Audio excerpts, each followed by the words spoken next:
Yes right now AP finance minister Buggana Rajendranath Reddy మీడియాతో మాట్లాడుతున్నారు. లైవ్లో చూద్దాం. దాంట్లో మళ్ళీ రిపోర్టింగ్లో ఏం రాస్తారంటే, కరోనా వ్యాప్తిని అరికట్టేందుకు లాక్డౌన్ విధించిన నేపథ్యంలో ఏప్రిల్లో మీటర్ రీడింగ్ తీయలేదు. మార్చిలో ఎంత బిల్లు వేస్తే అంత బిల్లును ఏప్రిల్లో కూడా చెల్లించాలని విద్యుత్ సంస్థలు సూచించాయి. ఏప్రిల్ నుంచి కొద్ది మొత్తంలో ఛార్జీలు పెరిగినా అవి వాణిజ్య వినియోగదారులకే తప్ప సామాన్యులు కాదని విద్యుత్ సంస్థలు చెబుతూ వచ్చాయి. యాక్చువల్గా 500 యూనిట్లు దాటి ఎక్కడ లేదే మార్పు, ఎందుకు ఇవన్నీ బాంబు పిడుగు ఏదో ఇవన్నీ ఇన్ని వర్డ్స్ వాడుతున్నారు, మాకు అర్థం కావడం లేదు. తర్వాత సి కేటగిరీకి పాత కొత్త ఛార్జీలు ఇలా ప్రతి యూనిట్కు అని చెప్పి రాస్తారనమాట. ఏమని రాస్తారు? 0 నుంచి 100 వరకు అంటే ఇది పాత ఛార్జీ. 0 నుంచి 100 వరకు ₹2.60, 100 నుంచి 200 వరకు ₹3.60, 200 నుంచి 300 యూనిట్ల వరకు ₹6.90, 300 దాటితే ₹7.75. కొత్త ఛార్జీ 0 నుంచి 50 వరకు ₹2.60, 50 నుంచి 100 వరకు ₹3.30, 100 నుంచి 200 వరకు ₹5.40, 200 నుంచి 300 వరకు ₹7.10, 300 నుంచి 400 వరకు ₹7.95, 400 నుంచి 500కి ₹8. ఎంత రాంగ్ రిపోర్టింగ్ చేస్తారంటే యాక్చువల్గా ఎంత ఉన్నాయి అవి యాక్చువల్ ఛార్జెస్?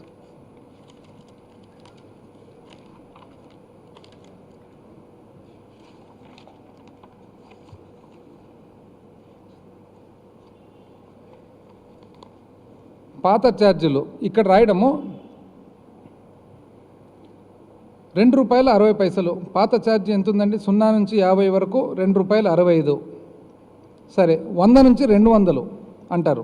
పాతది 50 నుంచి 100 ₹3.35, 200 నుంచి 300 ₹6.90. పాతది యాక్చువల్గా 200 నుంచి 300 ₹7.10, 300 దాటితే ₹7.75. యాక్చువల్గా అయితే 300 నుంచి 400 ₹7.90 ఉంది, 400 నుంచి 500 ₹8.50 ఉంది. ఇది సింపుల్ టేబుల్. ఈ టేబుల్ ఎక్కడ పోయినా మనం ఆన్లైన్ పేపర్ చూస్తే కూడా అర్థమైపోతుంది ఈ టేబుల్ ఉందని చెప్పి. మళ్ళీ ఆ టేబుల్ను కూడా మళ్ళీ ఇక్కడ రాంగ్ రిపోర్టింగ్. దాని తర్వాత కొత్త ఛార్జీలు ఇలా ఉన్నాయి, ఒక బాక్స్ ఐటమ్. మళ్ళా ఏమా కొత్త ఛార్జీలు? ఈ విభాగంలో విద్యుత్ ఛార్జీలు ఏప్రిల్ నుంచి భారీగా పెరిగాయి. ఎక్కడ పెరిగాయండి? భారీగా జరిగింది. ఈ సంవత్సరం ఎంత అయింది? 628 యూనిట్లు అయింది, 100 యూనిట్లు పెరిగింది. మార్చ్ అండ్ ఏప్రిల్ ఈ 2 నెలలు లాక్డౌన్ వలన ప్రతి ఒక్కరు ఇంట్లో ఉండరు కాబట్టి ఆటోమేటిక్గా ఎంతో కొంత కన్జంప్షన్ పెరుగుతుంది. పైగా ఇది సమ్మరు, పైగా ఖచ్చితంగా ఒకవేళ ఏసీ ఉంటే ఏసీ ఆడుతుంది, ఒకవేళ టీవీ ఉంటే టీవీ ఆడుతుంది, ఒకవేళ ఆటోమేటిక్ ఏముంది దీంట్లో డిఫరెన్స్ ఏముంది అనేది మాకు అర్థం కావడం లేదు అసలు. డిట్టో సేమ్ పోయినసారి ఎంత అయితే వచ్చిందో అంతే వచ్చింది. అంతకుముందు ఎంత బిల్లు కట్టినారో చూద్దాం. అంతకుముందు బిల్లు చూసినట్లయితే దాదాపు 1578, 500 చిల్లర, 2000 చిల్లర రూపాయలు అవుతుంది. ఆల్మోస్ట్ దగ్గర 3000. ఎక్కడ తేడా ఎక్కడుంది అని దానికి సోషల్ మీడియా అంతా కూడా దాన్ని కంప్లీట్గా మార్చి పెట్టి చేసి పోనీ క్యాలిక్యులేషన్ కూడా చూద్దాం ఏ విధంగా చేసినారు. మార్చిలో రీడింగ్ తీయలేకపోయినారు, ఏప్రిల్లో రీడింగ్ తీయలేకపోయినారు, మేలో రీడింగ్ తీసినారు. కాబట్టి దాన్ని ప్రపోర్షనల్గా ఏ విధంగా ఇచ్చినారు? ప్రపోర్షనల్గా ప్రోరాటా వచ్చేసి ఆ 2 నెలలకు గాను మొత్తం కన్జంప్షన్ ఎంత ఉందో చూసి ఎన్ని యూనిట్లు కన్జ్యూమ్ అయిందని చూసి దాన్ని మార్చి నెలకు 20 రోజులకు గాను, ఏప్రిల్ నెలకు ఫుల్ గాను, మే నెలకు 10 రోజులకు గాను. ఎందుకంటే మామూలుగా మనకు మీటర్ రీడింగ్ అప్రాక్సిమేట్గా నెలకు ఒకసారి తీస్తారు, అందాజుగా 10వ తారీఖు నుంచి 15 మధ్యలో తీస్తారు. ప్రోరేటా డివైడ్ చేసినారు. డివైడ్ చేస్తే ఇదే తొలిమిల్లి వెంకట్ గారి అకౌంట్లో 210 యూనిట్లు మార్చి నెల 20 రోజులకు గాను వచ్చింది. ప్రోరేటాలో ₹947 బిల్ అయింది. 314 యూనిట్లు ఏప్రిల్ నెలకు వచ్చింది, 30 రోజులకు గాను ₹1661 అయింది. మే నెల 10 రోజులకు గాను 104 యూనిట్లు వచ్చింది, 552, మొత్తం ₹3161 అయింది. అది కూడా ఎట్లా చేసినారు? మార్చి నెల 20 రోజులకు గాను 210 యూనిట్లను 0 నుంచి 50 వరకు ఒక స్లాబు, 51 నుంచి 100 వరకు ఒక స్లాబు, 101 నుంచి 200 వరకు ఒక స్లాబు, 201 నుంచి 200 స్లాబుల వారికి వచ్చింది. అదేవిధంగా మే నెల కూడా స్లాబులు, అన్ని స్లాబుల వారికి వచ్చింది. ఇప్పుడు కన్జంప్షను ఆల్మోస్ట్ వెంకట గారిది పోయిన సంవత్సరానికి ఈసారికి మార్జినల్ డిఫరెన్స్ ఉంది. ఆ మార్జినల్ డిఫరెన్స్ కూడా ఎందుకు? ఎండాకాలం ఇంట్లో 2 నెలలు అందరూ ఇంట్లో ఉన్నారు కాబట్టి లాక్డౌన్ వలన. రేటు సేమ్ రేట్ వచ్చింది, స్లాబులు సేమ్ స్లాబులు వచ్చింది, బిల్లును మార్చు ఏప్రిల్ మే 20 రోజులు మార్చిలో వేసినారు, ఏప్రిల్ ఫుల్ మంత్ వేసినారు, మే 18 రోజులు వేసినారు. ఇంకెక్కడండి తేడా ఉండేది? ఇంకొక ఎగ్జాంపుల్ కూడా చూద్దాం.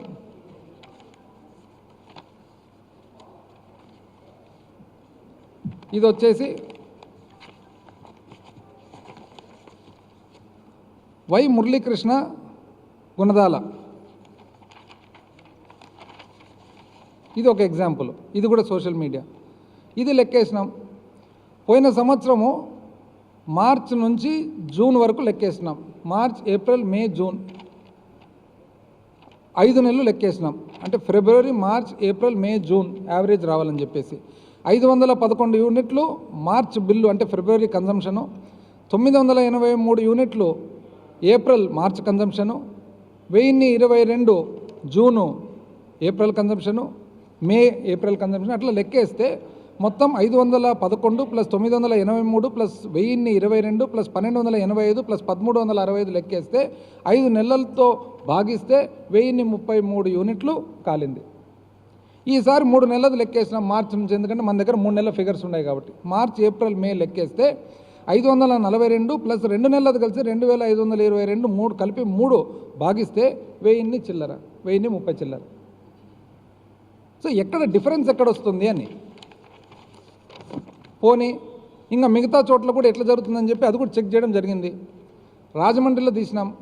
రాజమండ్రిలో తీస్తే ఒక ఉదాహరణ 133 యూనిట్లు కాల్చిన మీటర్ ఉదాహరణ తీస్తే మార్చికి 20 రోజులకు గాను 33 ఒక కేటగిరీలో, 0 నుంచి 50 కేటగిరీలో, 50 నుంచి 75 కేటగిరీలో 11, కాబట్టి 44 యూనిట్లు. ఏప్రిల్ నెలకు 67 యూనిట్లు, మే నెలలో 10 రోజులకు 22 యూనిట్లు. స్లాబ్ల వారీగా ఉంది. అదేవిధంగా రాజమండ్రిలో ఇంకొక కేసు 300 యూనిట్లు కాల్చితే 100 యూనిట్లు మార్చిలో వేయడం జరిగింది, 150 యూనిట్లు ఏప్రిల్లో వేయడం జరిగింది, మేలో 10 రోజులకు 50 యూనిట్లు వేయడం జరిగింది. ఇంకొకటి కూడా 1483 యూనిట్లు కాల్చినది కూడా చూడడం జరిగింది. 519 యూనిట్లు మార్చిలో 20 రోజులకు వేయడం జరిగింది, ఏప్రిల్లో 742 యూనిట్లు వేయడం జరిగింది, మేలో 222 యూనిట్లు వేయడం జరిగింది. ఎక్కడ డిఫరెన్స్ ఎక్కడుంది అని. కేవలము డిఫరెన్స్ ఎక్కడుందంటే ప్యూర్లీ ఎప్పుడైతే ఈ 2 నెలలు మీటర్ రీడింగ్ తీలేదో 2 నెలలది కలిసి ఒకటేసారి వచ్చేటప్పటికి ఎప్పుడైతే స్లాబ్ మారుతుందో ఆ స్లాబ్ కట్టేటప్పటికి ఎక్కువ కనపడింది. ఏదైతే మార్చిలో ఫిబ్రవరి నెలది అడ్వాన్స్ కింద కట్టించుకున్నానో దాన్ని మైనస్ చేయడం జరిగింది. పోయిన సంవత్సరంతో పాటు పోల్చుకుంటే సేమ్ అంతకంతే ఉంది. కానీ దాన్ని మార్చి పెట్టి చేసి ఇది ఏదో కొత్త టారిఫ్ ఇచ్చినారు, కొత్త ఇది ఇచ్చినారు, దానివల్ల మారింది పెట్టింది అని చెప్తున్నారు. వాస్తవానికి టారిఫ్ కూడా ఏ విధమైన టారిఫ్? అసలు స్టాటిక్ అంటే ఏమి, డైనమిక్ అంటే ఏమి? స్టాటిక్ అనేది ఎవరు చూస్తున్నారు? అసలు స్టాటిక్ ఇంతవరకు వేరే ఎక్కడైనా కానీ స్టాటిక్ అనే పద్ధతి ఎక్కడైనా కానీ వాడినారా? ఒక్క ఆంధ్రప్రదేశ్ రాష్ట్రం తప్ప. ఆంధ్రప్రదేశ్ రాష్ట్రంలో ఈ స్టాటిక్ అనే పద్ధతి ఎప్పుడు వచ్చిండేది?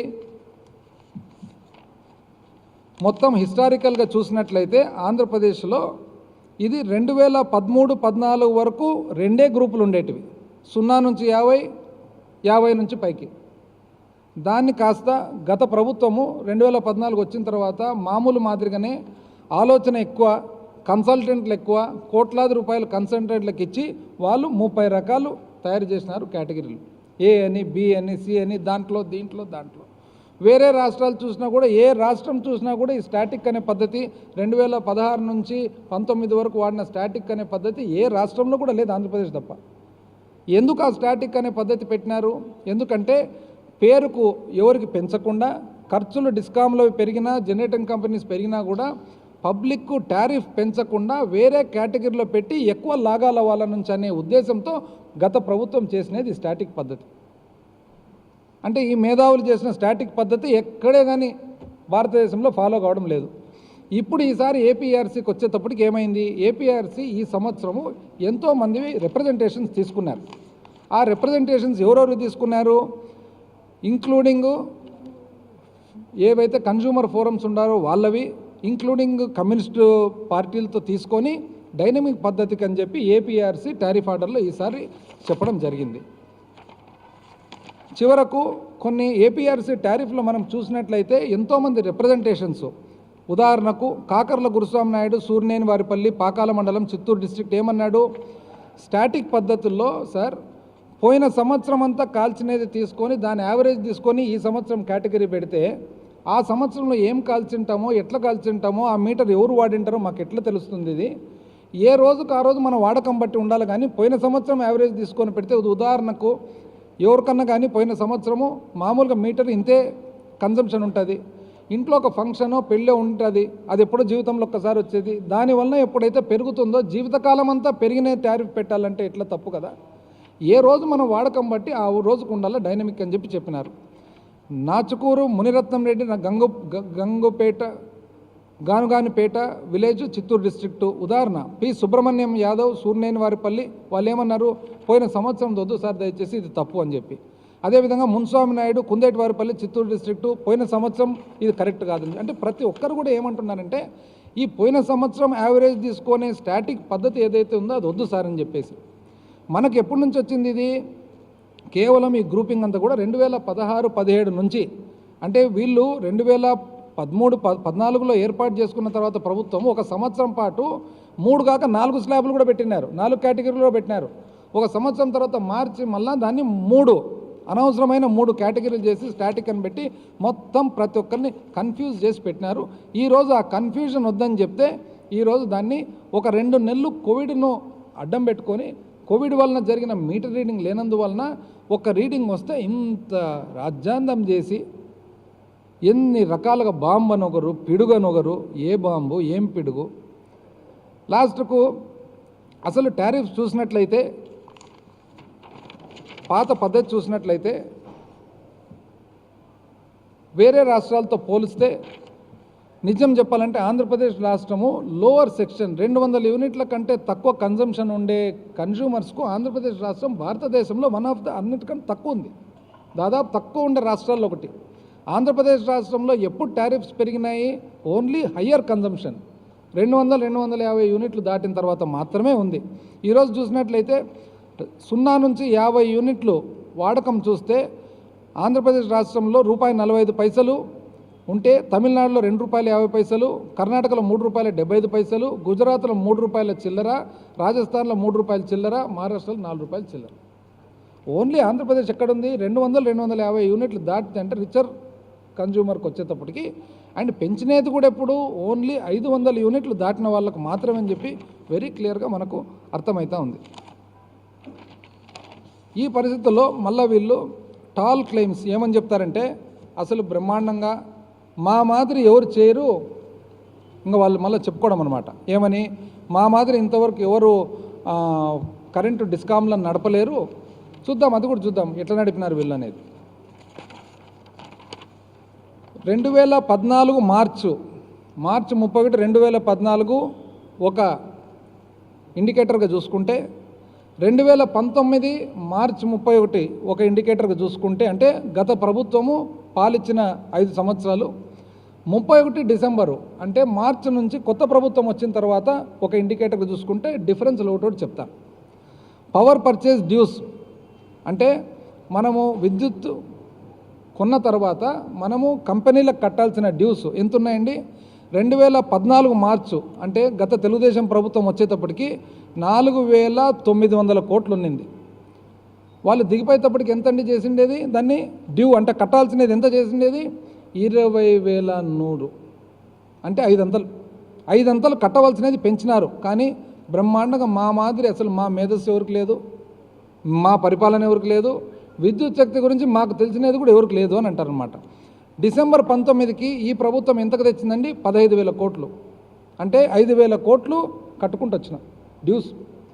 సబ్సిడీలు, ప్రభుత్వం ఇవ్వాల్సిన సబ్సిడీలు, డొమెస్టిక్ సబ్సిడీ అయితేనేమి, SC/ST సబ్సిడీ అయితేనేమి, వ్యవసాయానికి సంబంధించిన సబ్సిడీ అయితేనేమి 2014 మార్చిలో 0 ఉంటే 2019కి 7,172 కోట్లు కట్టవలసి ఉంది డిస్కామ్లకు. 7,100 చిల్లర కోట్లు. ఈ ప్రభుత్వము డిసెంబర్ లోపల ఎంతండి చేసిందంటే వాస్తవానికి 6 నెలల పరిపాలన, జూన్ నుంచి చూస్తే 6 నెలల పరిపాలన ఎంత చేసిండేది? 3,900కు తగ్గించింది. అంటే ఎంత కట్టినట్లు అప్పుడు? దాదాపు 5,000 కోట్లు కట్టినట్లు. సబ్సిడీలు, పాత సబ్సిడీలు, వాళ్ళ బకాయిలు.